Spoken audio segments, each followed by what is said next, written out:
Dari seorang ibu yang melayangkan subpoena kepada perusahaan-perusahaan teknologi hingga rekaman audio yang memperkuat teori konspirasi yang mungkin sekarang sudah dibantah, sampai rekaman video yang mungkin bisa mengubah seluruh inti kasus ini. Ada banyak pembaruan dan perkembangan dalam penyelidikan kematian Nolan Wells yang perlu kita bahas.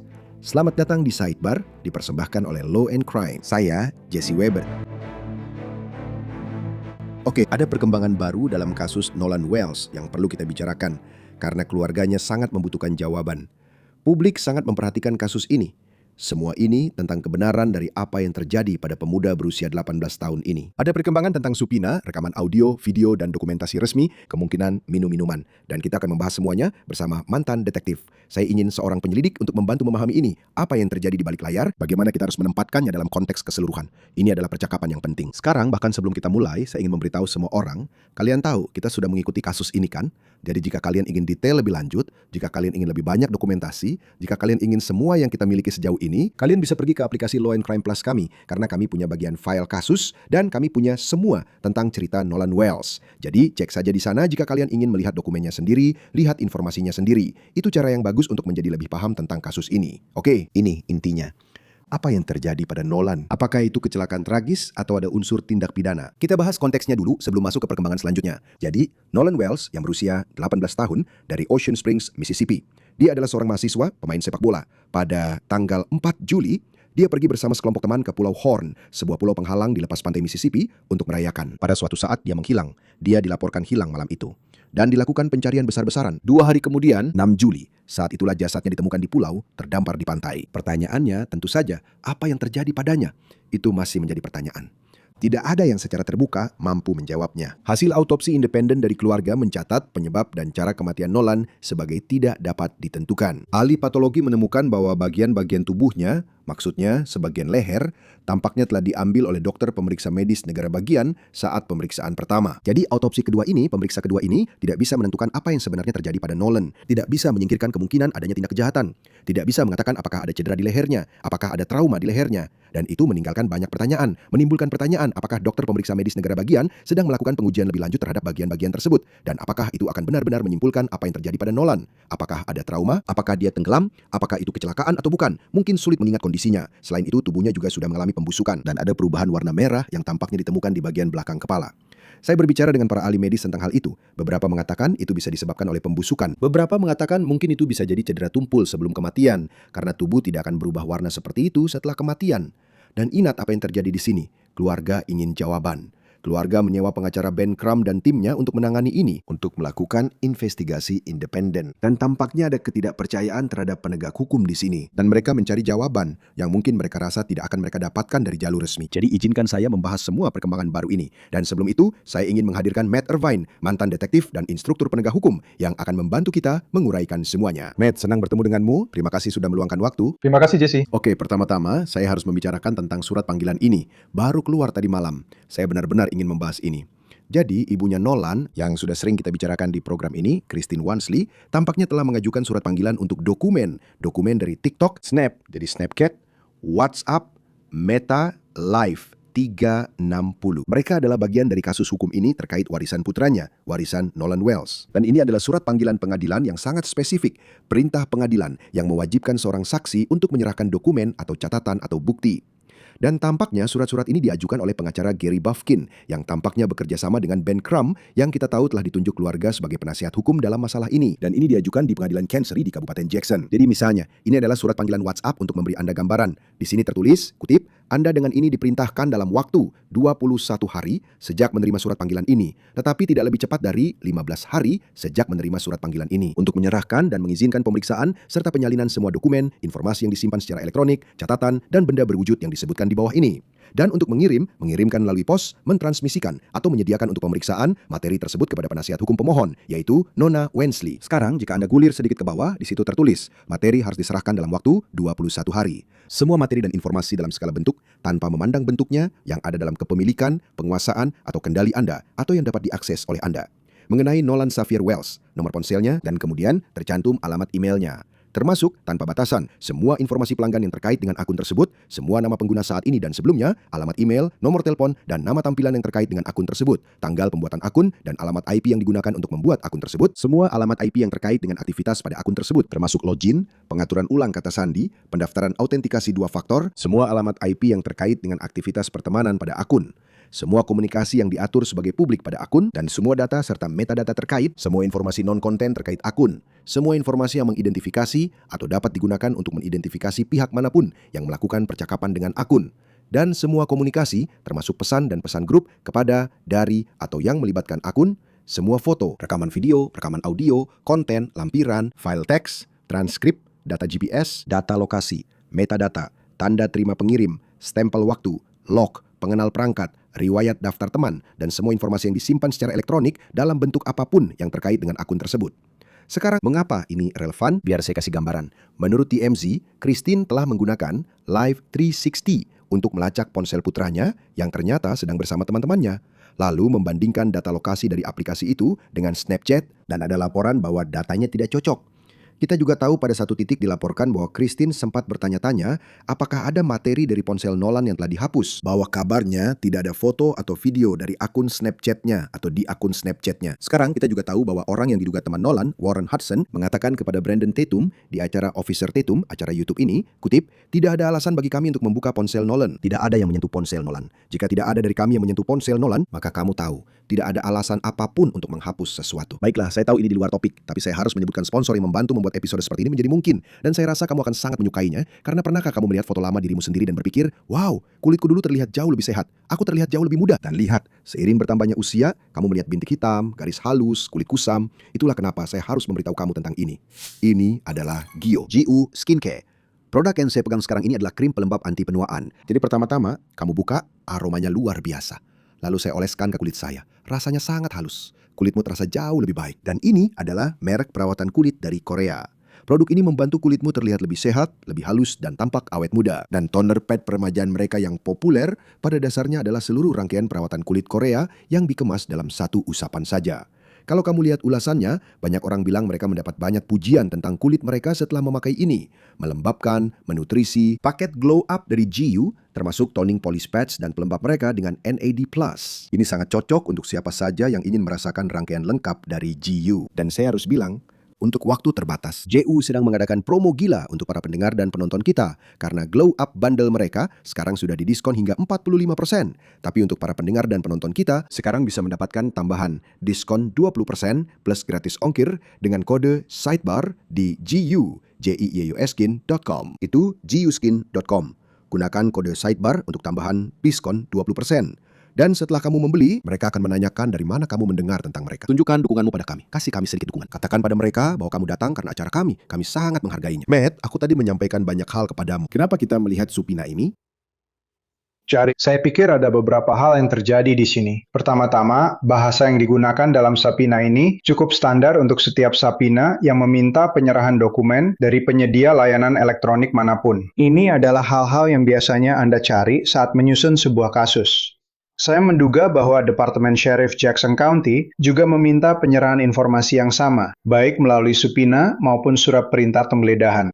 Tapi menurut saya, ini menunjukkan bahwa keluarga Nolan Wells, seperti yang sudah mereka ungkapkan, tidak percaya pada integritas atau ketidakberpihakan penyelidikan penegak hukum. Karena itu, mereka melakukan penyelidikan mereka sendiri. Dan menurut saya, ini menyentuh isu yang lebih besar tentang mengapa begitu banyak orang di negara ini membicarakan kasus ini saat ini. Dan saya sudah sebutkan kepada Anda saat kita berbicara sebelumnya, bahwa memang ada alasan yang sah mengapa sebagian orang tidak percaya pada penegak hukum. Untuk memperjelas lagi, ada sejarah kelam di negara ini tentang pria kulit hitam, terutama pria kulit hitam muda, yang dibunuh oleh pria kulit putih yang lolos dari hukuman. Dan sayangnya, dalam banyak kasus tersebut, peran penegak hukum berkisar dari ketidakpedulian hingga keterlibatan, khususnya di Mississippi. Maksud saya, jasad Emmett Till ditemukan terendam di air setelah dibunuh oleh pria kulit putih yang lolos dari hukuman. Sekitar 4 atau 5 jam perjalanan dari tempat Nolan ditemukan. 3 aktivis hak sipil yang dibunuh oleh pria kulit putih yang merupakan anggota klan sekaligus petugas polisi ditemukan kurang dari 200 mil dari tempat Nolan Wells ditemukan. Jadi saya tidak menuduh kantor Sheriff Jackson County, dan saya tentu saja tidak mengaku tahu bagaimana Nolan Wells meninggal. Tapi saya tidak heran jika sebuah keluarga kulit hitam di Mississippi, mengingat sejarah ini, akan memiliki pertanyaan ketika anak mereka meninggal secara misterius dan tidak langsung menerima begitu saja apa yang disampaikan kepada mereka oleh pihak berwenang. Jadi saya pikir surat panggilan pengadilan ini dan penyelidikan independen ini menunjukkan hal itu. Tidak, Anda mengangkat poin yang bagus. Anda mengangkat poin yang bagus tentang kekhawatiran mereka, keraguan mereka, kebutuhan mereka akan jawaban, kebutuhan mereka akan transparansi. Satu hal yang akan saya katakan adalah, Anda tahu, Anda menyewa Ben Crumb. Kita sudah membicarakan ini sebelumnya. Itu memberikan banyak tekanan, menyoroti kasus ini, memberi tekanan pada penegak hukum untuk melakukan penyelidikan menyeluruh dan memberikan jawaban kepada publik. Bukan berarti mereka tidak akan melakukannya tanpa itu, tapi Anda tahu, keluarga memiliki kekhawatiran bahwa sepertinya penegak hukum secara otomatis mengatakan tidak ada tindak kejahatan, tidak ada yang mencurigakan di sini. Tapi saya punya pertanyaan. Anda mengangkat poin penting. Anda mengatakan, dan saya tidak ingin salah mengutip Anda, tolong koreksi kalau saya salah, bahwa kemungkinan besar Anda berasumsi bahwa penegak hukum sudah mencoba mendapatkan catatan yang sama. Jika mereka tidak melakukannya, jika ternyata mereka tidak mencoba mendapatkan catatan yang sama dari perusahaan media sosial ini, dan keluarga Nolan melakukannya. Apakah itu menurutmu menunjukkan adanya kekurangan dalam penyelidikan? Ya, menurut saya begitu. Maksud saya, pada titik ini, mereka seharusnya mencari informasi dari setiap sumber yang mungkin, termasuk sumber manusia. Dan saya dengar mereka sudah berbicara dengan lebih dari 60 orang. Tapi, mereka seharusnya benar-benar mencari setiap bentuk bukti dari media elektronik. Dan apa Maaf, yang akan silakan mereka lakukan? lanjutkan. Maksud saya, untuk apa mereka menggunakannya? Apa yang ingin mereka cari tahu?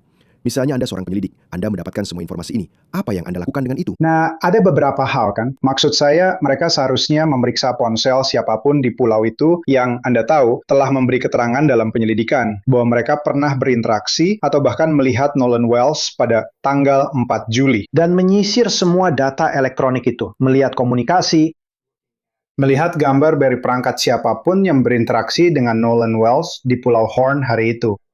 Bukan hanya kelompok temannya saja, mereka juga seharusnya memeriksa penyedia layanan elektronik ini untuk melihat apakah ada gambar, komunikasi apapun dari Nolan hari itu yang entah kenapa tidak ada di ponselnya. Mereka seharusnya memeriksa, Kamu bisa misalnya. mengetahuinya. Informasi ini akan memberitahu kamu jika ada sesuatu yang dihapus. Jadi, sangat sering ketika seseorang menghapus konten dari ponsel mereka, konten itu tetap ada di server penyedia layanan elektronik. Sebagian dari itu tergantung pada aplikasinya. Sebagian lagi tergantung pada izin dan privasi yang sudah kamu atur di perangkatmu. Tapi memang sangat mungkin seseorang percaya bahwa mereka telah menghapus sesuatu dari perangkat, namun data itu masih tetap ada di server penyedia layanan elektronik. Apakah menurutmu mereka sedang mempersiapkan semacam gugatan? Ini bukan pertama kalinya seseorang mengajukan gugatan setelah mereka mendapatkan informasi tertentu.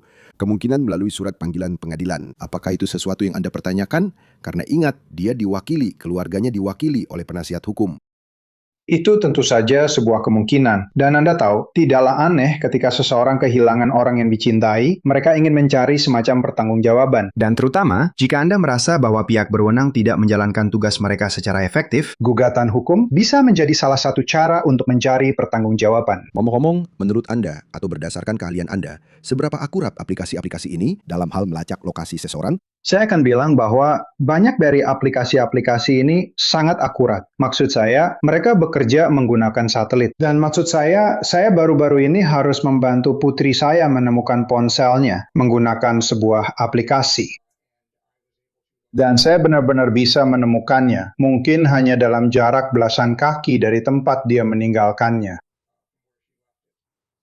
Jadi aplikasi-aplikasi ini sangat akurat. Dan jika, misalnya, Nolan Wells sedang mengenakan perangkat pintar lain, seperti jam tangan pintar atau semacamnya, mereka pasti bisa menunjukkan jarak Nolan Wells dari ponselnya selama hari itu. Senang punya ayah seorang detektif. Tidak ada yang hilang, tidak ada yang terlewat. Itu cukup keren. Baiklah, kita kesampingkan dulu itu. Sekali lagi, saya ingin mulai dengan itu karena itu baru saja keluar. Tapi bahkan sebelum itu keluar, ketika kami meminta Anda untuk hadir di acara ini, ada hal lain yang harus kami bahas. Video ini sangat penting karena ini adalah pertanyaan besar dan kita selalu membicarakannya dalam kasus ini. Apakah Nolan Wells tetap tinggal di Pulau Horn untuk berbicara dengan seorang wanita muda? Apakah dia tidak kembali ke kapal? Apakah dia tidak kembali ke daratan? Apakah dia tidak kembali ke kapal bersama teman-temannya kan? Ya, jadi begini. Jadi ini yang kamu lihat adalah video baru yang kabarnya didapatkan oleh Officer Tatum kan? Brandon Tatum, Officer Tatum Show. Dan omong-omong, dia telah menantang narasi bahwa ras secara otomatis berperan dalam apa yang terjadi pada Nolan. Tapi di video ini, kamu melihat orang-orang yang tampaknya adalah teman-teman Nolan di kapal dan tidak ada tanda-tanda Nolan. Sekarang, kami percaya ini terjadi pada waktu yang krusial. Sebagai pengingat, ini adalah saat kapal tersebut tampaknya mengalami masalah. Kapal itu mulai kemasukan air. Kita akan membahasnya lebih lanjut karena ada audio yang menurut saya juga sangat relevan di sini dan mereka perlu diderek. Sekali lagi, kita akan membahas bagaimana itu bisa terjadi. Tapi ketika kamu melihat video ini, dari semua keterangan yang ada, tidak ada tanda-tanda Nolan Wells di video ini. Dan seperti yang dilaporkan TMZ, ini akan sesuai dengan laporan mereka. Sumber mereka mengatakan begitu. Pihak berwenang percaya Nolan tetap berada di Pulau Horn, mengutip dua saksi yang tampaknya memberitahu penyelidik bahwa mereka melihat Nolan di pulau itu setelah kapal pergi. Ini konsisten dengan laporan polisi Departemen Sumber Daya Laut Mississippi yang diperoleh ABC News yang menyatakan bahwa teman-teman Nolan memberitahu pihak berwenang, kutip, bahwa saat mereka pergi, dia sedang bersama seorang wanita yang tidak dikenal dan dia memilih untuk tetap tinggal di pulau itu. Matt, menurut saya video ini sangat penting. Sangat penting. Saya setuju. Maksud saya, video itu sepertinya menunjukkan bahwa Nolan tidak ada di kapal. Sekarang, waktu pastinya adalah sesuatu yang orang-orang harus teliti lebih dalam. Membandingkan waktu video itu dengan panggilan darurat yang dilakukan ke perusahaan penarik kapal. Semua hal itu akan menjadi bagian penting dari penyelidikan. Tapi setidaknya secara kasat mata, pada pandangan pertama, video ini memang tampaknya mendukung pernyataan bahwa Nolan tidak naik ke kapal itu bersama teman-temannya. Apakah ini berarti semua orang di kapal itu terbebas dari tuduhan? Apakah ini berarti jika sesuatu terjadi pada Nolan, itu pasti terjadi di Pulau Horn? Ya, kamu menanyakan dua pertanyaan. Itu tentu saja menunjukkan bahwa jika sesuatu terjadi pada Nolan, itu terjadi di Pulau Horn, atau setidaknya tidak terjadi di kapal itu. Itu tidak berarti bahwa orang-orang di kapal itu pasti dibebaskan. Apapun yang terjadi pada Nolan, bisa saja terjadi dengan atau tanpa keterlibatan atau pengetahuan mereka di suatu tempat atau waktu lain. Tapi itu memang tampaknya mendukung pernyataan mereka, sekali lagi, sekilas dari yang terlihat di permukaan. Tapi ini membantu penyelidikan, karena sekarang berpotensi melihat. Sekarang kita harus melihat ke daratan utama. Kita harus melihat apa yang terjadi setelah periode waktu tertentu. Mereka bisa membatasi area tersebut. Mereka bisa menelaah area tertentu secara lebih spesifik untuk menentukan apa yang terjadi pada Nolan Wells, kan? Karena ketika ini pertama kali terjadi, ada percakapan. Apakah Nolan kembali naik ke perahu, pergi ke daratan, sesuatu terjadi padanya? Mereka mengembalikannya ke perahu, kamu tahu, melemparkan tubuhnya ke dalam air. Kamu tahu, aku tidak bilang itu teori yang masuk akal, tapi itu memang sempat mencuat. Kalau kamu tidak melihat dia di kapal pada saat itu, ini, menurutku, akan membantu para penyelidik kan mempersempit apa yang harus mereka fokuskan. Ini tentu saja memberikan arahan pada penyelidikan. Aku pikir, sekali lagi, hanya dengan mengetahui apa yang dilaporkan secara publik, sepertinya terlalu dini untuk mengesampingkan kemungkinan apapun saat ini, tapi setidaknya bisa mengalihkan fokus. Pada titik ini, sepertinya dari apa yang dilaporkan penegak hukum, mereka telah berbicara dengan orang-orang yang mengaku telah melihat Nolan Wells di pulau itu masih hidup setelah kapal temannya pergi. Sekarang, Masih ada beberapa pertanyaan tentang siapa orang-orang itu dan bagaimana mereka tahu itu adalah Nolan. apakah orang-orang ini benar-benar mengenalnya, atau mereka hanya melihat seorang pria kulit hitam tinggi, dan khususnya dengan semua pemberitaan, mengira itu adalah Nolan. Jadi masih banyak pertanyaan yang belum terjawab di sana. Tapi jika memang ada orang yang melihatnya masih hidup di pulau itu, setelah teman-temannya pergi, itu akan cenderung mengalihkan fokus penyelidikan untuk mencoba mencari tahu apa yang terjadi pada pemuda ini setelah sekitar pukul 4.15 sore. Dan siapa yang terakhir melihatnya masih hidup? Maksud saya, itu mungkin akan menjadi salah satu saksi paling penting dalam kasus ini. Ya, itu jadi sangat menarik kan? Maksudku, apapun yang terjadi pada Nolan, tidak ada yang melihat apapun. Bahkan jika dia tenggelam secara tidak sengaja, tidak ada yang melihatnya, tidak ada yang mencoba menolongnya. Itu poin yang masuk akal, itu pertanyaan yang wajar. Dan aku memang jadi bertanya-tanya, apakah kamu percaya, sebelum kita membahas rekaman audio sebentar lagi, apakah kamu percaya bahwa penegak hukum mungkin tahu lebih banyak, jauh lebih banyak daripada yang mereka ungkapkan saat ini? Apakah kamu percaya bahwa mereka memiliki beberapa saksi potensial yang telah memberikan lebih banyak informasi tentang keberadaan terakhir Nolan Wells dan mereka hanya belum membagikan informasi itu? Saya menduga memang seperti itu. Saya tentu berharap memang begitu. Sekali lagi, tampaknya ada beberapa laporan bahwa mereka mengklaim telah berbicara dengan sekitar 60 orang. Jelas, semua pernyataan itu belum ada dalam catatan publik saat ini. Ada juga disebutkan bahwa kasus ini akan dibawa ke hadapan grand jury, yang saya kira prosedur di bagian Mississippi ini. Dan jika Anda akan membawa sebuah kasus ke grand jury, Anda ingin grand jury mendengar bukti itu untuk pertama kalinya di ruang grand jury dan tidak tercemar oleh pengungkapan sebelumnya. Saya baru saja memutar video. Sekarang mari kita beralih ke audio. Silakan lihat. Hei, kami berada di ujung barat Horn dan pompa got kapal kami berhenti bekerja. Kami pergi, kami tenggelam. Bisakah kalian semua datang? Kami punya keanggotaan. Ya, seberapa tinggi airnya naik, Pak? Airnya naik. Kami Kami hanya berpikir, saya tidak tahu. Sepertinya kami tenggelam. Jadi ya, kita sudah membicarakan ini sebelumnya kan? Rekaman audio yang dirilis oleh Departemen Sumber Daya Laut Mississippi ini memberi kita gambaran tentang apa yang terjadi hari itu. Ini memberi kita gambaran tentang peristiwa kacau di atas air pada 4 Juli itu. Karena ini adalah salah satu rekaman audio pertama yang kita dengar dari hari itu, yang menangkap momen-momen panik ketika perahu yang terhubung dengan kelompok ini mulai kemasukan air. Hal ini terjadi karena pompa bilge yang dilaporkan rusak, dan ini adalah perahu yang kami yakini pada suatu saat Nolan ada di atasnya. Tapi jika Anda bandingkan dengan video yang baru saja kita bicarakan, sepertinya dia tidak berada di atasnya pada saat itu. Jadi mereka meminta bantuan penarikan. Dan yang menarik, dari apa yang kami pahami berdasarkan laporan, sebenarnya telah dilaporkan bahwa kapal lain justru yang akhirnya membantu mereka. Kapal lain yang sedang berlabuh di sana, bukan perusahaan jasa penarikan swasta. Dan menurut laporan, teman-teman Nolan mengatakan mereka meninggalkan Pulau Horn pada pukul 4.30. Seseorang mengatakan kepada mereka bahwa Nolan terlihat di Pulau Horn pada pukul 6 sore. Ngomong-ngomong, ada kesaksian dari teman-temannya bahwa terakhir kali mereka melihatnya adalah pukul 3 sore. Tapi inilah yang perlu kita bicarakan, perkembangan audio ini. Jadi ada sebuah teori yang muncul ketika video ini keluar, audio ini juga keluar. Ada versi baru dari audio tersebut yang telah diperjelas oleh TMZ. Ketika kamu mendengarkannya, ada berbagai teori. Ada orang-orang di luar sana yang percaya bahwa kamu bisa mendengar di latar belakang seseorang berkata, apakah dia sudah mati? Nolan, bangun. Periksa dadanya. Saya berbicara dengan seorang ahli audio forensik, Robert Fripp, di acara saya di News Nation, Jesse Weber Live, membandingkan kedua versinya. Jadi membandingkan versi yang didapat dari situs UFAB dan yang dari TMZ.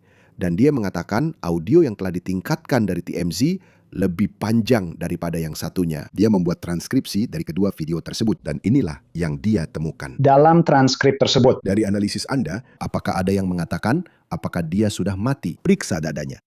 Nolan, bangun. Hal seperti itu Tidak, itu sangat terdistorsi. Bahkan jika kamu mendengarnya baik dari rekaman asli maupun audio yang telah ditingkatkan, beberapa perangkat lunak yang kami gunakan pun masih sangat sulit menangkap jenis kata seperti itu. Dan tidak ada yang mendekati itu dalam transkrip yang kami lihat. Sekarang dia memang mengatakan bahwa dia ingin audio dari sumber aslinya kan? Sumber yang saya asumsikan dimiliki oleh pihak berwenang karena dia mengatakan ada bagian yang disensor. Ada bagian yang disensor. Jadi dia penasaran bagaimana audio itu dihasilkan. Dan bahkan dalam video ini Anda bisa mendengar bagian yang disensor. Dan saya sampaikan kepadanya bahwa jika ada penghapusan, misalnya informasi pribadi, nomor telepon, saat bagian itu disensor, Anda mungkin mendengar sesuatu di latar belakang. Jadi Anda tahu nomor akun, hal-hal seperti itu dibagikan. Jadi dia ingin video aslinya. Dia ingin melihat metadatanya. Matt, apa kesimpulanmu dari ini? jadi saya sudah mendengarkan video aslinya, setidaknya seperti yang telah diputar di berbagai situs media. Dan saya juga sudah mendengarkan versi yang telah diperjelas. Dan sejujurnya, saya bisa mendengar keributan di latar belakang. Saya bisa menangkap beberapa kata, termasuk beberapa kata makian dan sesuatu seperti "Ya Tuhan". Saya tidak bisa memastikan apakah hal-hal yang diyakini beberapa orang, mereka dengar itu benar-benar diucapkan atau tidak. Semuanya sangat terdistorsi. Saya menghargai bahwa orang-orang berusaha untuk benar-benar menyaring kebisingan dan mencari tahu apa yang terjadi di latar belakang. Tapi menurut saya itu hanya kita tidak punya cukup informasi. Setidaknya saya merasa saya tidak punya cukup informasi berdasarkan rekaman yang tersedia untuk umum untuk mengetahui apa yang sedang diucapkan di latar belakang. Itu masuk akal. Itu masuk akal. Saya rasa pertanyaannya adalah, apakah masuk akal bagi Anda jika seseorang meminta bantuan darurat, mereka akan melakukannya untuk dua hal. Pertama, jika Nolan sedang mengalami keadaan darurat atau sedang dalam masalah, bukankah itu akan diteruskan lewat dispatch? Kecuali ada orang di luar sana yang mengatakan, "Hei, orang-orang di dalam kapal yang bertanggung jawab." Jika itu masalahnya, kenapa kamu menelpon saat ini sedang terjadi di latar belakang? Kamu mengerti maksudku? Tentu saja, saya mengerti maksudmu. Jadi, tidak aneh jika orang-orang sedang merekayasa tempat kejadian perkara, menutupi sebuah kejahatan, untuk melakukan panggilan darurat sebagai bagian dari rekayasa tempat kejadian perkara itu. Tapi itu biasanya terjadi pada kasus-kasus pembunuhan yang sudah direncanakan sebelumnya. Dan itu adalah tindakan yang sangat dingin dan penuh perhitungan. Kita sedang membicarakan sekitar setengah lusin pria berusia sekitar 19 tahun. Saya tidak merasa bahwa ada tingkat kecanggihan kriminal yang luar biasa atau sifat berhati dingin dalam kelompok ini. Setidaknya berdasarkan apa yang telah diberitakan, akan sangat mengejutkan bagi saya jika mereka sengaja merekayasa panggilan darurat untuk menutupi suatu kejahatan. Akan lebih mengejutkan lagi bagi saya jika mereka memilih untuk melakukan panggilan telepon yang direkam, sementara ada sesuatu yang terjadi di latar belakang yang berhubungan dengan tindakan kriminal yang sedang atau baru saja terjadi. Dan hal terakhir yang ingin saya katakan tentang itu adalah, jika ini semacam konspirasi di mana sekitar 7 orang mengetahuinya, ada tindakan kriminal yang terjadi pada Nolan Wells dan 1 atau lebih dari mereka terlibat di dalamnya. Menurut saya, sangat tidak mungkin orang-orang itu bisa mempertahankan konspirasi tutup mulut itu selama hampir sebulan sekarang. Maksud saya, Bahkan di antara orang-orang yang canggih, telas berat, kelompok kriminal terorganisir sekalipun, semakin banyak orang yang terlibat dalam sebuah konspirasi, semakin besar kemungkinan seseorang akan berbicara. Dan kelompok ini tampaknya bukan tipe kelompok kriminal terorganisir yang kelas berat seperti itu. Saya akan sangat terkejut jika konspirasi tutup mulut untuk menutupi dugaan tindak pidana terhadap Nolan bisa bertahan selama ini. Dan tentu saja, jika itu benar, itu tidak akan bisa bertahan lebih lama lagi. Saya harus menyoroti perkembangan lain. Jadi telah dilaporkan oleh media seperti ABC bahwa menurut sebuah dokumen yang tampaknya dikirim pada 5 Juli, dengan informasi awal dari Departemen Sumber Daya Laut Mississippi, saksi pada hari itu mengatakan kepada pihak berwenang bahwa Nolan telah banyak minum alkohol bersama teman-temannya di Pulau Horn. Sekarang ini adalah kesaksian mereka. Kita tidak tahu apakah ini benar, tapi ini adalah bagian dari laporan yang muncul cukup berdekatan waktunya dengan pencarian Nolan Wells. Apa yang bisa kita simpulkan dari itu? Bagaimana hal itu terkait dengan penyelidikan? Ya, saya rasa kita harus berhati-hati dengan pernyataan seperti itu. Tentu saja, berada dalam keadaan mabuk meningkatkan risiko seseorang mengalami bahaya. Jauh lebih sulit menjaga diri sendiri jika Anda sangat mabuk. Tapi saya ingin tahu siapa para saksi ini dan bagaimana mereka sampai pada kesimpulan itu. Apakah mereka melihat dia bertingkah laku dengan cara yang menunjukkan bahwa dia mabuk? apakah mereka melihat dia mengonsumsi alkohol dalam jumlah besar? Maksud saya, tepat di depan mereka. Apakah kita bahkan tahu dengan pasti bahwa orang yang diduga mabuk yang mereka gambarkan itu adalah Nolan Wells? Jadi, masih banyak pertanyaan yang belum terjawab, dan kita benar-benar harus berhati-hati terhadap apapun yang terkesan menyalahkan korban. Faktanya, Saya akan menduga pada akhir pekan 4 Juli di Pulau Horn, ada banyak anak muda yang mengkonsumsi sangat banyak alkohol. Dan semua anak muda lainnya itu pulang ke rumah dengan selamat. Ya, kita sedang menunggu hasil laporan toksikologi kan? Otopsi independen ini, seperti yang kami laporkan, dibatasi oleh kondisi tubuh yang diberikan kepada pemeriksa ini. Kita sudah pernah membahas sebelumnya bagaimana pemeriksa medis negara bagian tampaknya telah menyimpan bagian-bagian tertentu dari leher atau tenggorokan, mungkin untuk pemeriksaan lebih lanjut, mungkin untuk melihat adanya trauma atau tenggelam. Tapi toksikologi akan menjadi kunci kan? Itu, saya penasaran, apa yang akan diberitahukan oleh hasil itu kepada kita? Nah, toksikologi mungkin akan memberitahu kita zat apa saja yang ada di tubuh Nolan Wells. Itu tetap saja belum benar-benar menjawab pertanyaan, mengapa pemuda ini kehilangan nyawanya?